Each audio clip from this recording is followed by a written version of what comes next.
Hello everyone, thanks for joining me again today. So,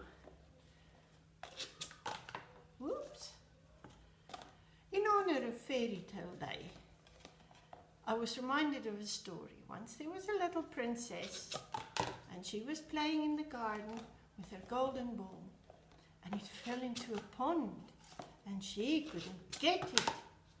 And then a friendly little voice said, "I will get it for you." And it was a wee frog. And he said to her, "But if I fetch your golden ball, you need to do something for me. You have to take me home. I'd like to eat dinner from your plate. I'd like to sleep on your pillow. And I need you to give me a good night kiss." So she promised she would do this.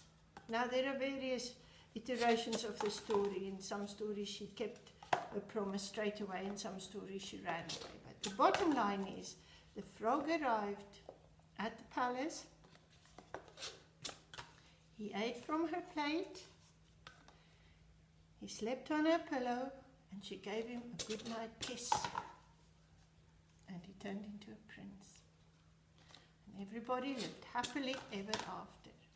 So, I thought today we can make a wee bouncing frog.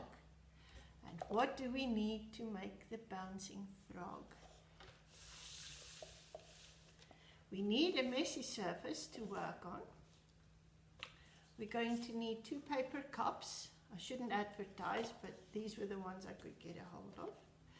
We're going to need glue, and we're going to need a stapler. We're going to need some rubber bands. How well your frog jumps depends on your rubber bands. You're going to need a picture of a frog. You're going to need scissors. You're going to need a pencil, and you're going to need a ruler. Maybe. If your eye is good, you don't need a ruler. So what do we do to create our little frog? Well, if you're going to draw your froggy, do that first and cut it out. That's why you need your scissors.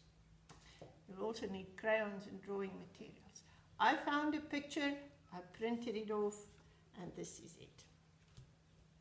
What do we do with our little frog?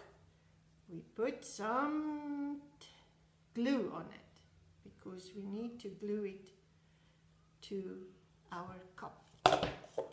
So, let us do that first. Put the glue on the frog.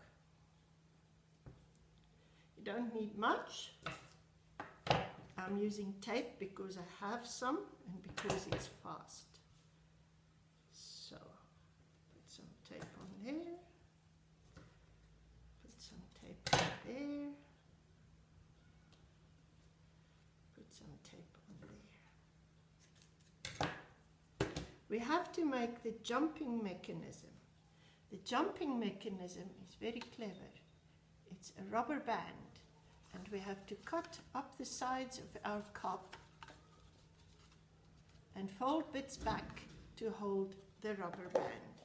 So let us do that. Now, that's where you need your ruler. If you can measure the same height, because both sides have to be the same height.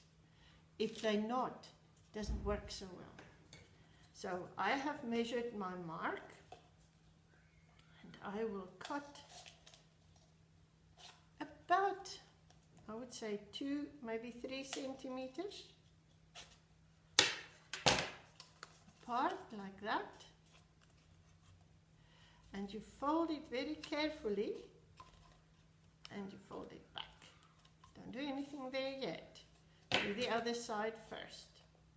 The same height, just very carefully, and then we fold it back.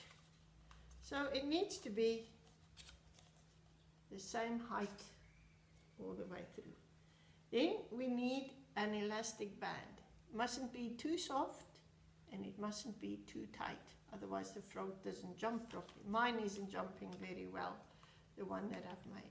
So we put the elastic band over the flap and we have to staple it, because if we don't, it's not strong enough to hold the elastic band firmly if we don't staple it.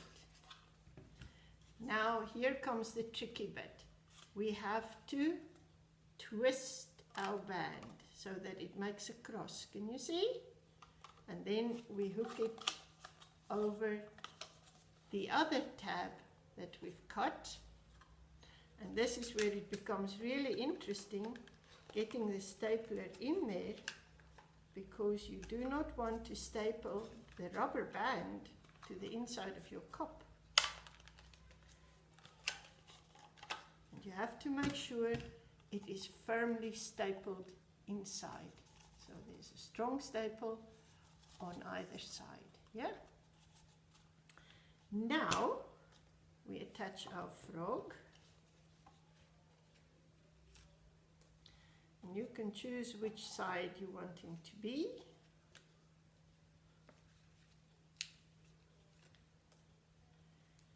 And I think I will put him over here.